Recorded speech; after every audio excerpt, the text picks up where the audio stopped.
ಕಸ ಬಳಿದು ಬಾಲಮನೆಯ ತಾಯಿಗೆ ಮಲೆ ಬಿಟ್ಟು ಅವುಗಳಿಗೆ ತಪ್ಪಲಾಕಿ ಬರೋದ್ರೊಳಗೆ ಇಷ್ಟೊತ್ತಾಯಿತು. ಮಗ ಬಾರಪ್ಪ, ಕೈ ಕಾಲು ಮುಖ ತೊಳೆದುಕೊಂಡು ಒಳಗಡೆ ನಿನಗೋಸ್ಕರ ಉಪ್ಪಿಟ್ಟು ಮಾಡಿದ್ದೇನೆ, ಉಪ್ಪಿಟ್ಟು ತಿಂದು ಚಹಾ ಕುಡಿಯುವಂತೆ ನಡೆಯಪ್ಪ. ಏನಮ್ಮ, ಎತ್ತ ತಂದೆ ತಾಯಿ ಅಂತಿರುವ ನಿನ್ನ ಕೈ ತುತ್ತಿನಿಂದ ಕೆಟ್ಟ ಹಾಲು ಒಂದು ಬಗಡೆ ಜೋಳದ ನುಚ್ಚು ಉಂಡು ಬಂದಿದ್ದೇನೆ. ಅತ್ತೆಗೆ ನಾನಂದ್ರೆ ತಮಗೆ ಇಷ್ಟ ಅಲ್ಲವೇ? ಯಾಕೋ ತಮ್ಮ, ಇವತ್ತೀಗೇಕೆ ಕೇಳುತ್ತಿವೆ? ನೀನಂದರೆ ನಮಗೆ ಪಂಚಪ್ರಾಣ. ಇದನ್ನೆಲ್ಲ ತಮ್ಮ ಧರ್ಮದ ನುಡಿಯಿಂದ ಕೇಳಿಸಿಕೊಳ್ಳಬೇಕಣ್ಣ.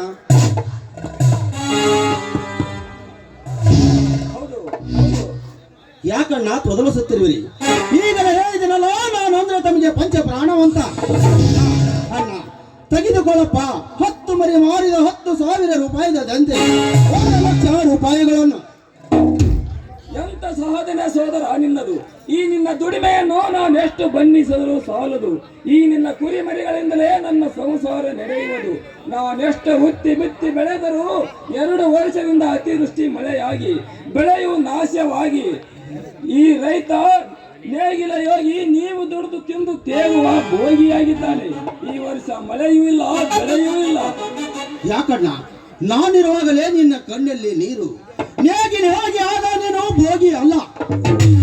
ಈ ಯೋಗಿ ಹೊತ್ತು ಬಿತ್ತು ಬೆಳೆಯದಿದ್ದರೆ ನಿತ್ಯ ಅದು ನಿನ್ನ ಕಾಯಕ. ಎಂತಹ ಮಾತಪ್ಪ ಇವು! ನಿನಗೆ ಕಾಯಕದ ಅರ್ಥವೂ ಗೊತ್ತೇ? ನಿನ್ನ ತಮ್ಮನಾಗಿ ಜನಿಸಿ ಬಂದವನಿಗೆ ಇಷ್ಟು ತಿಳಿದುವಲ್ಲೇನಣ್ಣ? ಅನ್ನ ಕೇಳಿ ಆ ಯೋಗಿ ಅರ್ಥವನ್ನು.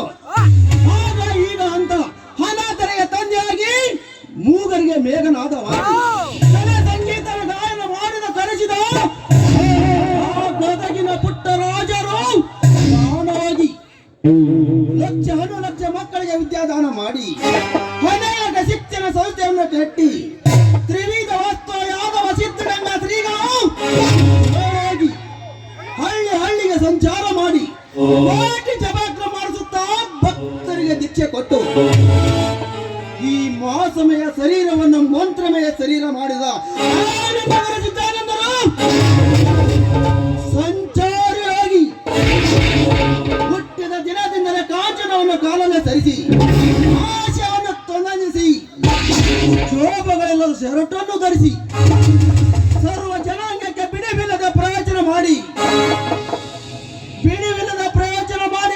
ಅವರು ಸಾಯುವ ಮುನ್ನ ಈ ಜೀವ ಇಲ್ಲದ ಮೇಲೆ ಇದ್ರೆ ಸತ್ಯವೂ ಇಲ್ಲ, ಸತ್ಯವೂ ಇಲ್ಲ, ಸಹಜವೂ ಇಲ್ಲ, ಸಹಜವೂ ಇಲ್ಲ, ನಾನು ಇಲ್ಲ, ನೀನು ಇಲ್ಲ ಎಂಬ ತಾನೆಲ್ಲವನ್ನು ಬರದಿಟ್ಟು ವಿಧಿನಾದರಲ್ಲ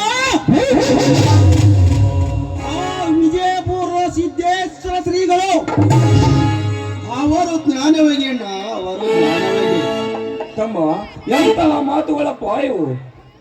ಇನ್ನು ಕೇಳ, ಈ ಸೃಷ್ಟಿಕರ್ತ ನಿರ್ಮಿಸಿದ ಈ ಜಗದಲ್ಲಿ ಚಳಿ ಮಳಿ ಬಿಸಿಲೆನ್ನದೆ ಒತ್ತು ಬಿತ್ತು ಬೆಳೆದು ಈ ಜನಕ್ಕೆ ಅನ್ನ ಗೋಣಿಯು ಹೇಗಲೇ ಹೋಗಿ ಅಣ್ಣ, ಹೇಗಲೇ ಹೋಗಿ. ಈ ನಿನ್ನ ಒಂದೊಂದು ಮಾತನ್ನು ಕೇಳಿ ಈ ಜಗವನ್ನೇ ಮರೆತು ಬಿಟ್ಟೆ.